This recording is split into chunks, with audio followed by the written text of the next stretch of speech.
Good morning, good morning, good morning. That was a very nice way to put that. At the end of my career, the mayor said I was fired. So that's it in the nuts and bolts. But before I start, let me just tell you, I know it's 3 rules to speaking, and I'm going to follow those rules. You stand up to be seen, you speak up to be heard, and you sit down to be appreciated. So we're going to go by that. That shouldn't be up. I don't know how to get rid of it. The blank screen? Oh, okay. Let me just, the only way I know how to talk is about my experiences, what happened to me. And from that, I hope that you can glean some lessons, and there'll be some that I point out. But just to give you what happened in a nutshell, is that in July of '09, I retired after 7 years of being a second deputy fire commissioner and 31 years plus in the fire department. In September, after a few meetings with the mayor, he asked me to come back as the commissioner. This is the same guy that fired me now, but he asked me to come back.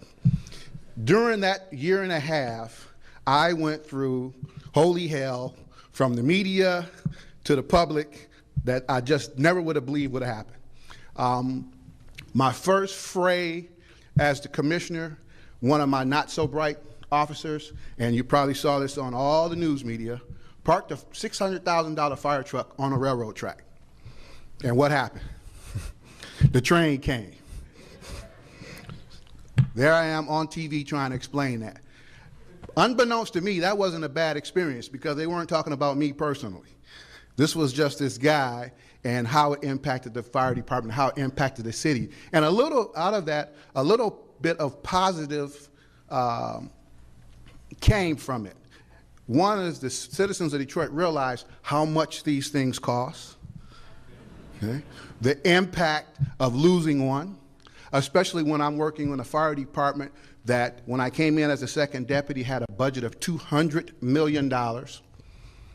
When I took the seat in July of 19, when I took the seat in September, our budget was $189 million.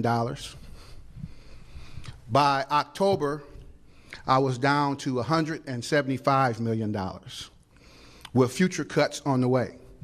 So I was, the citizens of Detroit were able to understand what things cost. And that was the reason I brought it up, because I think you should take that opportunity anytime you can try to make a negative into a positive, and that was my thought when I did that, to talk about the impact that it was going to have on the citizens.